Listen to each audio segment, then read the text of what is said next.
Good morning, everyone. Sorry for a couple-minute delay in getting started there. I hope everybody is doing well on this Friday morning. Thank you for joining us for the second in our webinar series about getting back to business, scaling your businesses back up if they've been closed, or because of just getting back to hopefully a more normal time. I'm Holly Schroeder, President and CEO of Santa Cruz Valley Economic Development Corporation. We are hosting these webinars through a grant we received from Wells Fargo Foundation, and we're doing them in partnership with our friends over at the Santa Cruz Valley Chamber. John Musella is on the line. John, do you want to do a quick welcome? Yeah, absolutely. Good morning, everyone. Thanks, Holly. My name is John Musella, and I'm representing the Santa Cruz Valley Chamber of Commerce. As you know, the SCV Chamber represents a 65,000 member workforce and is the leading business advocacy organization in the Santa Cruz Valley. As a reminder, the series is going to continue next week as we cover legal and operational considerations, as well as workforce readiness, culture, and communications. So please check out both of our websites at the EDC and the Chamber for additional information, as well as emails from us. We're obviously pleased to be partnering with the EDC and believe this is a great opportunity to work together for the benefit of our business community. The Chamber and the EDC are proud to be standing together with our business community as we adjust to this new world post-COVID-19 pandemic. We want to thank Holly and the EDC for this great partnership, and of course the folks at Wells Fargo, and we look forward to having you join us throughout this series. Thanks too to Dave, Anna, and Leyna for being here and sharing their information with us today as well. And I'd like to now turn it back over to Holly as she introduces our panelists. Holly, thanks so much. Great, thanks. So the focus on the panel today is on businesses that have consumer interactions. We have a fantastic panel set up for you today. Three speakers who have different types of businesses and different types of interactions with our consumers. And so we're really pleased to have them here. We're going to have each of them speak and introduce themselves a little bit, and then we will have some questions and answers and stuff. But before we do that, I want to do a quick poll. So you should be able to get some information. You'll be able to click this, but we want to get a sense of kind of where people are at. Today is the first quote-unquote day of us starting to open up LA County. I'd say it's a baby step, but a baby step is better than no step. So kind of like to get a sense of what people have been, what status you have been in. So if you could tell us, like, what's your staffing level? Have you been open or closed? That would be great.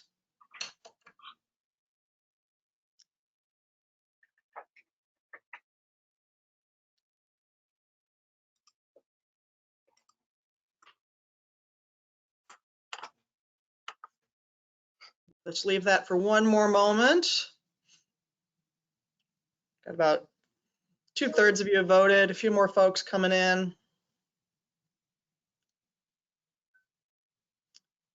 All right, so I'm going to close that, and hopefully this is helpful for our speakers. Looks like we have folks that a lot of folks are working with their regular staffing levels, but a whole lot of folks have had changes. They are either reduced their staffing or they have folks working remotely. So they'll be thinking about those adjustments that they will be making as we move forward. So with that, I want to move on to our first speaker. I'm going to ask Dave Rendell to lead off. Dave Rendell is, what do we call it, the owner of Remax Valencia, and also involved in a few other businesses around town and around the region, including the Junction restaurant. And Dave, what's I'll let you introduce yourself, but start off and just tell us about yourself, and then tell us a little bit about what's happening. And certainly at Remax, the way that you look at homes has completely changed. And what's been your other experiences in some of your other businesses? Yeah, so I'm Dave Rendell. Good morning, everybody. I'm the broker owner of Remax of Valencia, Remax of Santa Clarita, Remax Gateway. We have 4 offices, locally 3, and then we actually have a small Malibu office as well. We have about 170 agents, and then we also own the company Escrow Advantage, which is an escrow company. Staffing wise, we have about 8 full-time staff with Beer Enterprises, which is Remax. We have about 15 staff members at Escrow Advantage. As you noted, I'm partner with Chef Auto, who's an amazing guy, and they're doing a great job. And then we also have a company called Group One Investments, Inc. that has 3 full-time employees, and we manage commercial property with a small portfolio of commercial properties that we own. We do some third-party management, and that's about 300,000 square feet of office, industrial, and retail. So a lot of different things happening and dealing with all the different businesses in different ways, but we are trucking along. So talk a little bit about some of the changes that you've seen in your businesses. You know, how did the world change on, you know, March 11th or March 19th for you at RE/MAX and the other businesses? Yeah, it's very interesting. So from a real estate brokerage standpoint, the big question was, were we an essential business? So escrow, title, et cetera, was automatically considered essential. Then CISA came up with updated guidelines, and then we saw that the stay-at-home orders come out. And then we all saw from a state level, and then a county level, and then a city level, and all had different interpretations. So CAR came out with their guidelines, which were relatively conservative, and then those orders have since been updated. So it's really been changing kind of on a daily basis. But just to give kind of an overview of it, we are staffed, we are operating under kind of new criteria under obviously the CDC guidelines. So the staff is on site. All of the agents who are independent contractors are typically working remotely. In regards to showings, there are absolutely no open houses. We have mostly virtual showings, but we are processing transactions because real estate was then deemed to be essential. From a standpoint of actually showing property, CAR came out with new forms to basically tell sellers and buyers what's happening. And so we now execute those for any kind of interaction, any inspection, any appraisal. And the access to a home is based on the seller not being on the premises. And that if there's a showing, the showing is only 2 people that would reside together, or 1 person, meaning 2 buyers that are looking at a home with 1 agent. So there's really a separation. We're trying to make most of the transaction paperless and virtual. Now, from a standpoint of escrow, we have notary obligations, obviously, with deeds. And so we do have signing. So what we've done is we've taken the escrow offices, which we have 2 of them, 2 branches, one at our Dickinson office and one at the Sunset building. And we basically have a closed office. Everyone is practicing social distancing. They have masks, sanitizing. If a seller has to come in and or buyer for a signing, there's a designated specific room. That room is cleaned. They come in, they do the notary, they leave, we clean that room again. And so there's just a new kind of way of doing business. And then as property managers, we have all of the proper notices on the buildings, and we have management that's organizing that. And it's interesting, looking at parking, for example, at the Sunset building, we have a lot of essential businesses operating in there, but the parking lot is maybe at 40% capacity versus 90% capacity. And then from a retail sector, you know, we own different retail properties. You know, we've had to deal with some rent deferment programs, but generally speaking, the tenant-landlord relationship has been actually really positive, and we've been working through that. So, you know, it's a new way of life, a new way of business, but it seems to be kind of, you know, moving forward in the right direction. That's great. That's great. I'm going to remind folks there is a question box, and you can submit questions. Make sure you hit the little send arrow, and so we can keep doing that. We'll do questions at the end, but just wanted to do that quick reminder. So our second speaker is going to be Anna Fonseca, who is the CEO of Logix Federal Credit Union, currently, but not too much longer, based in Burbank. Soon to be based up here, has 17 branches and 4 up here, 5 up here. But they've remained open, and so they've had to make a lot of adjustments. So Anna, you want to add on to that, and then tell us a little bit about how Logix has worked through this. Okay, great. Thank you, Holly. Good morning, everyone. I'm Anna Fonseca, CEO of Logix Federal Credit Union. I hope you're all doing well. I don't know about you guys, but I feel like we've been in the twilight zone through this pandemic over the last couple of months. But I'm happy to be with you this morning to share our experience at Logix. So as Holly mentioned, we have 17 branches. 5 of them are in Santa Clarita. The other 12 are in San Fernando Valley, Conejo Valley, Simi Valley, Pasadena, and Palmdale. And we're currently headquartered in Burbank and actually had three facilities there when this all started. And now 765 employees are spread out over 400 different locations because we had to get a few hundred folks working from home.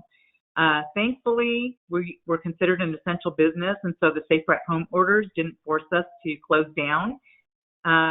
Just watching the news and everything unfold in late December, January, February, we formed a task force in late February, and so we started taking proactive steps to follow CDC and LA County public health guidance. So one of the first steps that we took was we hired day porters to come in and clean our facilities 8 hours a day, just to make sure everything was clean all the time. We also ordered what we thought at the time were sufficient supplies, such as hand sanitizer, aerosol, disinfectant, disinfecting wipes, soap, gloves, and I'm sure some of you found that you can never order enough because we came very, very close to running out of many of those things, and fortunately, we're able to get some supplies just in time. One thing we weren't prepared for was getting our employees, the majority of our employees, to work from home. So in early March, we ordered about 300 laptops, and that was actually too late. We're actually still waiting for 200 of those laptops. But we did find ways to get many of our employees in the back office to work from home, and also some of our member-facing employees to work from home. One of the things that has been absolutely critical is our HR department. Our HR department has been absolutely amazing. They were able to get what we call a Be Well microsite up on our internal intranet. We got that up very quickly, and we're able to start communicating and reinforcing CDC guidance for all of our employees who had member-facing roles and in the back office. And we also took another step to provide our employees the ability to submit anonymous questions, comments, or concerns, just so that we could keep in touch with how people were feeling and we could address those things. And so those are continuing. They slowed down a lot because our employees aren't feeling as concerned as they once were, but we're still responding to those routinely. And a couple of other things that we did that I'm sure a lot of you did, or for those companies that will be opening, is making it easy for our employees who were not feeling well or had ill family members at home to take time off. And so we expanded our disaster pay policy to allow up to 10 days for people to take time off paid. And we also allowed negative paid time off for them. And so that really helped because we wanted to keep our offices, our facilities healthy because we, needed to keep our operations going. That's great. That's great. Okay, we're gonna come back with a few more questions there, but let's introduce Leyna McFerrin, who is the owner of Wolf Creek. I don't think that needs a lot of introduction. It is obviously a Santa Cruz Valley institution. I think everybody has eaten there more than once. So Leyna, welcome, and I'll let you continue the introduction and tell us about what's going on at Wolf Creek. Sure. So I'm Leyna McFerrin. My husband Rob and I opened a Wolf Creek restaurant, and at the time was the brewing company 23 years ago. About 7 years ago, we expanded our operations to our production facility and tasting room on Rye Canyon Loop. And then we also, what people may not know is we operate the cafe at Scorpion Enterprises, their employee cafe there for 500 plus employees. So for us, each location has had a completely different way that we've had to deal with things. But in general, we kind of spent a week between March 11th and March 17th reeling with different news every day, and came up with a plan which then changed 24 hours later, because initially it was social distancing. And then basically on the Sunday, I think it was the 15th, that we got the notification that it was just going to be closed except for takeout and delivery. We took, a big step back, had a meeting with my management team, who have been amazing through all of this, and basically decided that we would close the tasting room to the public. Didn't make sense financially for us to have 2 locations where people could buy our beer, and we couldn't do any of the things that we normally do here at the tasting room, which are largely community driven and event driven. All of that's off the table for now. And so we communicated with all of our employees there, and I recommended to everyone that they put in an unemployment claim immediately for reduced hours, because we just had no idea what this was going to look like, and we wanted to make sure that they got to the front of the line, because we had a feeling that this was going to be a little bit crazy. We met together, we reduced our hours at the restaurant we're now operating 11 to 8, and then Fridays and Saturdays we're staying up until 9. Reached out and spoke to each employee personally, either myself or my general manager, to let them know what was happening and that we were there for them, and try and figure out. We just didn't know what it was going to look like. And then we went to work, and our staff and management really did an amazing job of pivoting our restaurant so that we could handle the takeout and delivery and excel. My feeling was, because we've been in the community for 23 years and because we've supported the community, we had hoped, and we were rewarded with people wanting to support us. But our goal was, they're going to come one time to support us initially. We want to make sure that we make it a great experience. So then it's of course they're going to come and do this because it makes sense for them. So we turned our back side of the restaurant into effectively a drive-through. We had we were fortunate, we had an online ordering platform already built. We've been using it for about the past year, but really people were used to calling and ordering in, and we were really struggling initially with getting people to go to the online. And we also had the ability with that platform to do our own delivery by simply switching. It's basically flipping a switch, which would allow us to set our own parameters, which is our neighborhood, and not have to work with the third-party delivery platforms, which charge 30%, and it's a loss. We lose money doing that. So the team basically transformed the restaurant. For any of you that's been in there, it looks like it was set up to do exactly what we're doing now. We have all the wine displayed, we have the beer displayed. It doesn't look like a boarded up restaurant with people just buying, like you can come in this tiny little place. And I think that's helped us. We've been doing surprisingly well, all things considered. We're definitely down, but not anything to what we thought it would be. Interestingly, I had a discussion with our pastry chef, Megan, at the very beginning, like, I don't know what this is going to look like for you. We'll give you as many hours as you can. If we're not baking, when we first started, she hostessed for me 23 years ago. She's been there since day one. We're selling more desserts now than we did before this. I think it's a comfort thing. It's hilarious. Now she can barely keep up. I'm like, careful what you wish for, Megan. But so on that end, that has been very affirming with being supported within the community. And then once we realized about 2 weeks in that this was going to go on a little bit longer than 2 weeks, we've since opened up the tasting room on Saturdays and have utilized it to partner with different nonprofits in the community that are losing their events.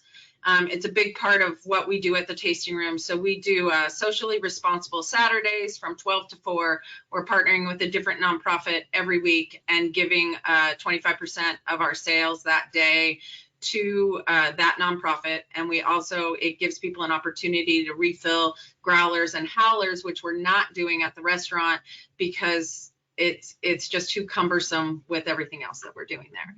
So that's been okay, and we're plugging along, and because of our team's willingness to do different jobs maybe than what they were doing before, we've managed to keep anyone who wanted to be employed at pretty well employed. We gave everyone the option, anyone who had any immune deficiencies or was caring for someone with immune deficiencies or anything else, the opportunity to stay home. And it's worked out. We've had enough people that want to work that are getting the hours, and enough people that wanted to stay home and are grateful that they're being allowed to do that. So that's where we are. Great. You all talked a little bit about sort of that employee, and Leyna was just talking about that employee relationship, in terms of this big adjustment to either new jobs or new techniques or whatever. I mean, maybe can you, maybe Anna and Dave, maybe elaborate a little bit more on picking up on what Leyna was just saying. How did they receive all of this? How do they make that change? It's new practices, sometimes new technology like this. How did they respond? Dave, I'll go first if you don't mind. Our staff has been amazing. They feel that we're taking care of them, and they have just basically done whatever it takes to serve our members. So a couple of things I didn't mention earlier. We have a 70-person contact center as an example, and we actually ended up, because we had so many folks at our main Burbank headquarters working from home, we ended up moving different teams over to the Burbank HQ just to keep them separated. And during this time, we actually had a power outage. There was a substation, a Burbank Water and Power substation that exploded, not that far away from our office, and we lost power for a period of time. And our staff literally was answering the phones in the dark and still serving members, which was really fantastic. Another thing that we did is we did have to close some of our branches because of staffing shortages. Once the schools closed down, some of our employees had to work from home. And so we were able to repurpose some of their roles to assist with answering the phones and also assist our members with their extension agreements on loans and forbearances on mortgages. And everyone's been really just, rolling up their sleeves and doing whatever it takes to help our members. So our employees have been very, very, very positive. And during this same time, mortgage rates are the lowest they've ever been. And we have a team of, close to 70 people in our real estate operations area. And almost all of them, I would say 95% of them are working from home. And they've been able to fulfill all of our members' requests for loans. In fact, the month of April, we had a record-breaking mortgage funding month that exceeded our best ever month by about $40 million. So our employees have been responding really well. Their morale is good. We did have to close some branches, as I mentioned earlier. We're about to start opening those on May 18th. And people are eager to come back to the office, so to their branches. So our employees have handled things well. I think initially things were a little bit stressful, but now that we've taken all the steps that we've taken, and people know how to mitigate the spread of the virus, I think they seem calmer, and their morale's good. Dave, you want to add anything? Yeah, I'll touch on two parts. One is life is about adaptability, and this is a real life-changing situation where we all have to pivot. And I've been incredibly impressed by our staff. So our staff is here to support agents and their businesses. We're a business that builds businesses. The agents' involvement in giving value back to their clients in this difficult time, I've been overly impressed. I've been extremely impressed by people's kind of kindness and compassion out there. The connections that we're making right now are actually really enlightening. From a restaurant standpoint, I thought it was amazing how they adapted and went to a takeout and grocery and started creating family meal plans, which people have really loved. And the community has been so supportive, which is awesome because we've really only been in business a couple of years, but it's really been an outreach of support. And we had about 50 employees at the junction, when we were before this all happened. So we had to furlough about 40 hourly people. Well, we've stayed connected with those people. And as soon as we get back to business, those people are going to be brought back. I saw unemployment statistics today at 14.7 on a national level, which is a massive amount. The question is, when's that going to stabilize and start going in the other direction? And that's a big question. But I've been incredibly impressed by people, generally speaking, and the employees and their ability to make the changes, but come to work, feel good about what they're doing with all of the other things in play, childcare, and just all of these things. So I've been utterly impressed by people and Santa Clarita generally. Since you guys are all interacting with the public, talk about that experience. Have you had issues with people not following the guidelines with masks and social distancing, and how's that worked? How's your staff interactions with the public? Leyna, let's go back to you first. All right, I'll take that. Overall, I would agree with Dave in that people have been wonderful. They have been so kind and just generally really appreciative that we're open. Our Easter was insane. It's normally not a busy holiday for us. It's not a great restaurant holiday to begin with, and certainly dinner has never been. And so we were open shorter hours, and we did a family meal, which I agree, those have been very popular. And at 3:30, we ran out of mashed potatoes. And mashed potatoes are not something that you can just create, right, in like this. So we had about a 20-minute shutdown where we had on our drive-through people basically lined up to the street and people just waiting 6 feet apart in the restaurant. And we were just like, and with very few exceptions, people were just like, it's okay, we'll wait, we're good. Thank you so much for doing this. Thank you for, having a traditional family meal. So I didn't know how I was going to get that for my family this year. We appreciate you being here. And then we got the mashed potatoes, we got everyone down, and it was so kind. They gave us more grace than we deserved, quite frankly, but they saw everyone was working hard and everyone was really kind. So overall, that has been what we're seeing. We're seeing people be very generous in tipping to the staff, which is great.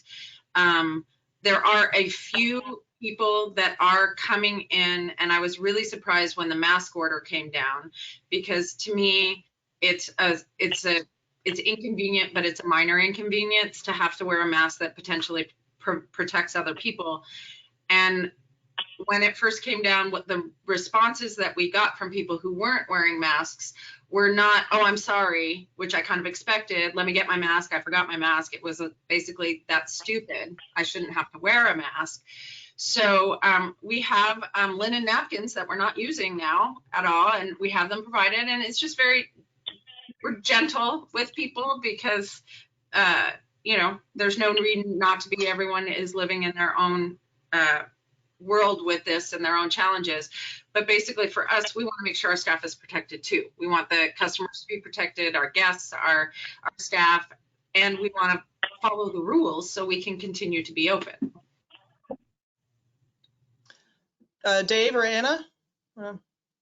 I was going to note a couple things in regards to what we told agents in dealing with active listings. And we said, hey, listen, this is an interesting time, and we're here to service the needs of the community, but also be protective of them. So we want you to reach out to your sellers on active listings and give them the discretion as to whether or not they want to place their home on hold. Obviously, the buyer pool has shrunk a little bit, although rates are amazing. There will be pent-up demand. So what do the sellers want? We owe them the fiduciary responsibility. And so one of our top agents had something like 20 some odd listings at the time, and he came back to me and he said, hey, Dave, I spoke to all 20 sellers. I told them what their options were currently. 16 out of the 20 want to continue to move forward, obviously, with new guidelines. And so we actually had a very busy first quarter. April was a solid month. We expect a little of the downturn to be happening in May and June, and then hoping for that to kind of, realign in Q3 and Q4 and get busy again. So we will see a downturn, but surprisingly had a solid first quarter. And Anna made the great point. Yeah, with the refinance market and everything else, it's been relatively solid. Yeah. Our members have been really wonderful. I agree with Leyna. A lot of grace, a lot of patience.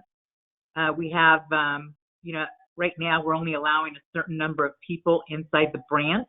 at a time, and we have lines that are queued up outside if the lines get long enough. And so we have, social distancing markers, and our members have just, it's kind of a way of life. You're seeing that at the grocery stores, Costco's doing that, Trader Joe's, Smart & Final, Vons. And so they're just used to it. And so they're just patient, and they're still coming to the branch. We did provide to our members an easy guide so that they knew what other channels they could use to conduct some of their transactions. And so that's gone well. People have started using the mobile app or online banking where they weren't using that before. So our members have been really great, and our employees have also been very patient with our members. And just one last thing I'll say is I sent a letter out to a couple thousand members who had over $250,000 with us and provided my direct line so that they could call me. I wasn't really expecting a lot of phone calls, and I got several dozen phone calls, and 100% of those calls, members were so appreciative of all the steps that we were taking and for communicating with them, and just wanted to make sure that we would remain open for them. And so it was good. Our members are, they've been very patient and very good. Right. And I'm going to put you on the spot a little bit because you did have to wrestle with some employees who tested positive. Yeah. And so maybe can you just say, how you managed that both relative to members and relative to other employees in your physical space? Yeah, so we had one employee. That's okay. We've actually had a total of 4 employees who tested positive, and 3 of them worked at 2 of our branches. And so we decided early on that we were going to be 100% transparent with our employees and with our members, because we wanted our members to know that, why we were closing the branch, because we needed to disinfect, professionally sanitize, disinfect the branch. We also wanted to quarantine the employees who worked there since, we feared that there was exposure. And anyway, it wasn't an easy decision, but it was the right thing to do. And then, a couple of weeks later, the same thing happened at our Burbank branch. But in this case, we had 2 employees who tested positive. And so we had to close that branch, and we went through the same exact steps. We were 100% transparent with our members and with our entire employee base. And what was challenging about that is our Burbank branch is on the first floor of our Burbank headquarters building. And so our headquarters staff, some of them were very concerned. And so when we reopened the branch and brought our employees from that branch back, we had to establish protocols to keep branch staff completely separate from HQ staff. And the reason we did that was not because of the staff themselves, but because the staff is interacting with the general public, our members. And even though they're following very safe protocols with masks and gloves and, using hand sanitizer and all of those things, we even have a courtyard outside where folks like to sit outside and enjoy their lunch. We even had to separate, what tables the Burbank branch staff had to, could sit at versus the headquarters branch staff or the headquarters staff. So it was the right thing to do, and we actually got a lot of positive feedback from our members on social media about this, that they were so thankful that we were transparent, and we read comments like, we wish more businesses were as transparent as Logix is. So it worked out well, even though it was a little scary doing that when we first decided to do it, but it was the right thing to do. Have you, one of the things that's come up for a lot of businesses that have sort of frontline workers who are maybe on the lower end of the wage scale. So I'm sort of tossed this out there. Maybe it's call center, maybe it's delivery folks. The CARES Act added $600 to unemployment. So whether you reduce staff or whatever, I mean, have you guys, any of you experienced a challenge of people like, I think I'd rather go be on unemployment than employed right now. And I don't know if anybody's had that experience, and if so, how have you managed it? We'll find out quickly. I actually, it's funny, we had to furlough reception because the buildings are now kind of closed. And so that's about 8 individuals that are just reception for real estate and escrow services. They've been calling going, hey, we can't wait to get back to work. So we actually have had positive from them, but we just don't know on that level. From a wait staff standpoint, obviously with tips, et cetera, I did believe the wait staff is going to want to come back as the restaurant opens up. One difficult thing that I was going to note is, there's going to be guidelines in regards to the restaurant. It's going to be, okay, you can only be at 25% capacity or 50% capacity. The problem that these businesses are going to see, we have about 90,000 restaurants in California. They're estimating potentially a third won't be able to function and reestablish. That you cannot be profitable in a restaurant with 25 to 50% occupancy. So you're losing money. So this will be a kind of a process to get back to a normalcy, but we'll have to continue to offer family meals, etc. Since we're small and nimble, we'll be able to get through that. But it is unfortunate that we have to have these precautions, and I understand that. But if you have a guideline for a restaurant that's 6,500 square feet and you can only have 0.5% occupancy, theoretically, the potential for profitability is very minimal for that. And that's going to be a difficult process.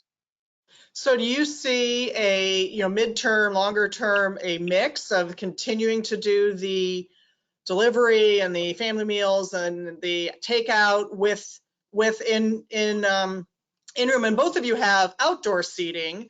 So how does that play in, and what's your forecast for when I can, stop picking things up and actually come to some of your restaurants? Well, we're waiting for that information and, we're checking daily, but I would agree with Dave that these are things that especially under the current rent structures that most of us have, it's just not profitable at if you're operating at 25 or 50%. We have no intention of stopping delivery. We will keep our curbside backside pickup as long as we can because people really like it. It's contactless, and then we've kind of given people every option. They can come in and pick up their food. They can still drive around back and not have to get out of their car, or if they live close to us, then we can deliver to them. And we plan on keeping all of those things in play. I think really delivery takeout is going to be a huge part of any restaurant that survives going forward. We were fortunate we had a good takeout business already established, and so the transition was not as difficult as it was for some other businesses. And we know that in order to keep going, we have to keep that. And frankly, the transition to reopening is going to be much more challenging than what we're doing right now. Because right now we know the rules, we got it, we're doing it, and we know how to do it. Our staff knows how to do it. They feel safe. And so there's going to be a whole lot of uncertainty in the weeks as we open up. And I don't predict a huge increase in business, at least initially. Dave, anything else you want to? Yeah, I 100% agree. I think we're going to have to be doing business like this throughout the remainder of the year. Obviously, if it's successful, you're going to continue on with that. We're supposed to get more guidance next Tuesday from the state. My gut feeling is obviously they're going to look at restaurants and these kinds of as kind of a stage 3 opening, and then they're going to have very specific guidelines that if we have the ability to have 128 people in the restaurant, they're going to probably cut that in half, and they're going to obviously say you must be social distancing and paper menus and et cetera. So there'll be that process. So it'll be a combination for us for the remainder of the year to do business both ways and get into 2021 and then see where we're at. And one of the things affecting the financial system has been the forbearance on loans, and maybe you can speak this on real estate too. How does that mix into your outlook and your operations? Good question. We've actually helped, I want to say close to 13,000, maybe 14,000 members with forbearances on mortgages and or their auto loans, credit cards, and other loans, commercial real estate as well. So it's a lot of money that people are holding off making their payments on. However, one thing we learned from the Great Recession is that if we help members protect their assets, that's going to help us with, protecting our assets. And things will get back to normal eventually, and our members will be able to return to making payments. And so right now, forbearances and extension agreements have been automatic, for 3 months. And what we plan to do is at the 60-day mark or close to the 60-day mark, reach out to each of those members and figure out with them, what the best strategy is go forward. So there's been a lot of requests, a lot more than I anticipated, to be honest with you. I want to say the dollar amount that is in forbearance or an extension agreement is a little over $1 billion. So it's a lot. It's about 15% of our balance sheet. So I do anticipate that most folks are going to be able to get back on their feet very quickly, though. So we're, well-capitalized organization. I'm not worried about us being able to weather the storm. We're going to be doing just fine, but, it's going to be a little bit of a rocky road. But we're here to help our members, just like, we've always been, and we know that we'll, come out stronger in the end with our members and ourselves by helping members. How do you see technology playing forward? I mean, we're doing this through webinar because we can't be in person. Leyna talked about the technology they use for, their online ordering. We're seeing virtual tours of homes.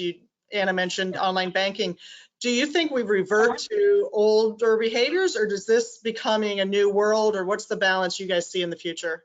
I definitely think we're going to be more technology based, particularly, our hope in the restaurant, we increased our online ordering in the first week that we had the shutdown 11 times over what it was before. So it was crazy. And the beauty from our end on that is that there is far less chance of anything to be lost in translation in terms of from the person phone ordering to the host taking the order and putting it in.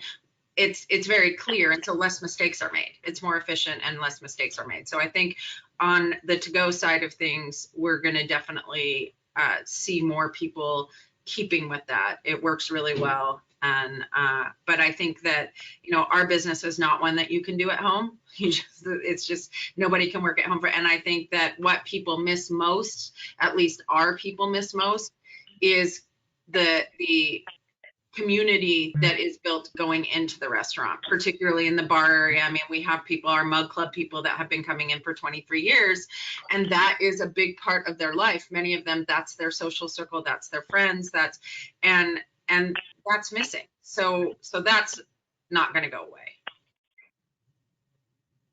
Dave, are we going to be always touring homes by virtual phones, or? No, I think it's going to be a combination, and I think Leyna nailed it, meaning people love social interaction, and we are all craving it. So we all need that and want that to get back to that normalcy. From a real estate standpoint, what's pretty interesting, we used to do quarterly meetings in a big meeting room and, be 120 people and organized. Well, just in the last 2 weeks, we've done Zoom company meetings. We've had 80 to 100 people on them, and they've been very successful, and it's been great interaction. I did a recruiting call via Zoom yesterday. I talked to an old law school buddy via Zoom a week ago, which normally we would have texted each other or been on the phone. And you're realizing the connection that you have by doing this is really going to change. And so we will keep implementing these strategies. But with that being said, we certainly want to have our awards banquet and our company picnic and those kinds of things. And people will be coming into restaurants. So yeah, we'll be using these technologies. Absolutely, because it's very convenient, and it tells me to get off the phone more and do more of a face-to-face Zoom, because you're seeing people's tone and you're connecting with them, and it's much more successful than a phone call for sure. And we're online banking more? Yeah, we're definitely going to make bigger investments in digital. We already have pretty strong digital offering, but it's become very clear that we need to be able to allow members to do more transacting with us digitally, and also having that human interaction digitally. And so we'll be looking at some new technologies where,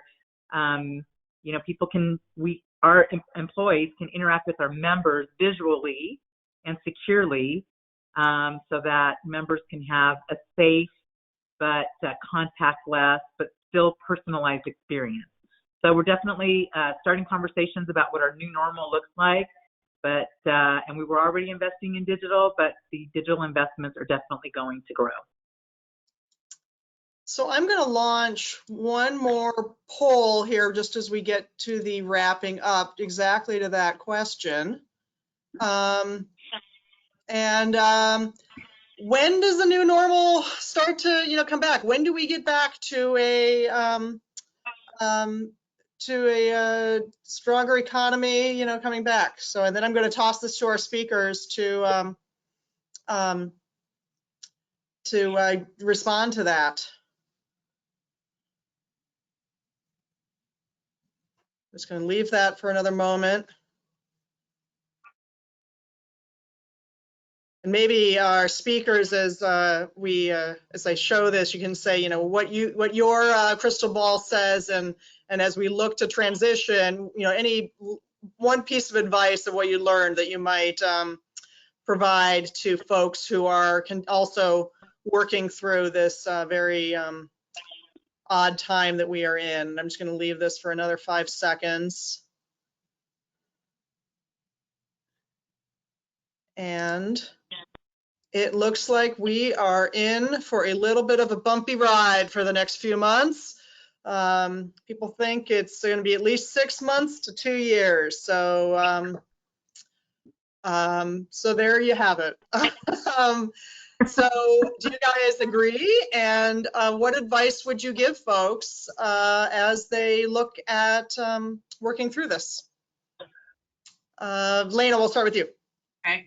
I would say be as transparent as you can with your employees, particularly because I really believe that we're only as good as our team, right? So we need to be realistic, transparent, and optimistic, because I think that if we work hard and if we continue to pivot and to figure out ways to make things work, we will get through this and we will ultimately be successful.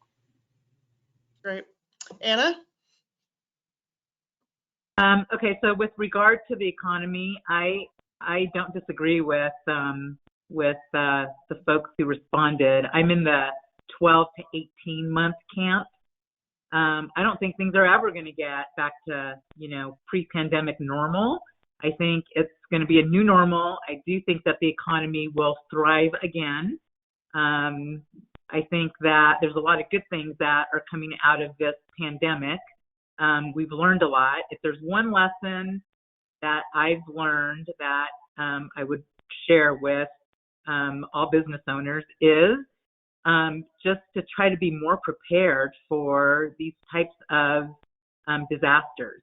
I do a weekly call with credit union CEOs across the country, and one CEO in particular, she's in Houston, and this was probably about a month ago. We were all talking about, all these things that we were doing, and she said, I feel really guilty because you guys all seem really stressed, and I'm not stressed at all. And so we said, well, why is that? And she said, well, we have weather situations here all the time where our employees have to work from home. And so we're completely prepared for disasters. And I thought to myself, wow, that would be great if in the event of any disaster, fires, as you know, we're very susceptible to, just anything, earthquake, that if you could just open a playbook and bam, you're just, you can continue operations because you're prepared for them. So it's not cheap to do that, of course. And, as prepared as we've always thought we were, because we exercise our business continuity plan every year, but we do a tabletop exercise and we review what, our documents say, and we update all that. We don't really do a real life exercise. And so that's something that we're going to start doing this year, is or when things get, kind of back to normal, is we are going to exercise real life as if a real life disaster happened where people have to work from home and people in different areas of, LA County have power outages and things like that, so that we have a plan so that we can just easily continue operating. That's great. And Dave, piece of advice, and what's your outlook? Yeah, so I think Craig Peters nailed it yesterday on our call. This recovery is somewhere between a V and a U. And really, it's nothing like 2008. If you really look at equity positions of home ownership, they're substantial. I think the average equity position is 177,000. 37% of people own their homes free and clear. So even if they come into financial difficulties and have to deal with forbearance, they have equity in their home that is not going to turn directly into an REO or short sale market. So that's on the residential side. Plus, there's supply demand issues. So it's really still a seller's market where we are. And so the residential real estate market is probably going to be fine, but with a reduction in total transaction count over the, they're estimating 15 to 20% reduction, and then a rebound next year. Interest rates should stay in the 3% range through 2021. So there's a lot of positives. I really think this may affect the commercial real estate markets on a larger scale. So that will be really intriguing to what happens in that direction. But overall, on a residential side, we'll be fine. We will have reduced transaction count this year, but we'll see some rebound next year on that.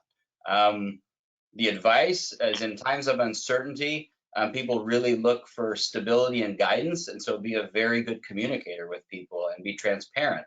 The other thing is be nimble and be able to deleverage.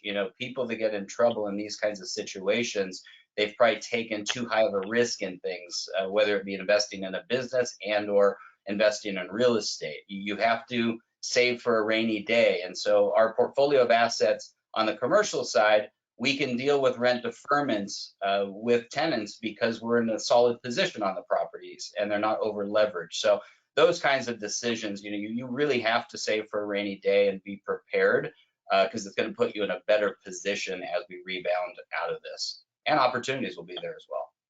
Right. All right. Well, I want to thank you three for joining us and everybody for listening in. This is part of a series. As you have heard, next week it's a little more about the people element, continuing that discussion. We have legal considerations about bringing your folks back to work. And then on Friday, a discussion about what it's like in this new environment. How do you maintain your culture? How do you work with your folks? Continuing the discussion here we've had about transparency and communication. So please tune into those. That's all at scvedc.org/scaling up. You can find all of the latest registration information. And then I want to remind you that there's a few resources here for you as you do look at hiring, as you are looking to hopefully bring some of those staff back or bring new staff on. SCV EDC has a job board called Live Work SCV. We think people aren't going to want to commute as much after all of this, so maybe they ought to hopefully find some employment locally. The America's Job Center is also a resource, so if you have former employees who are unemployed, please connect them to the America's Job Center. They can find training and job search resources there as well.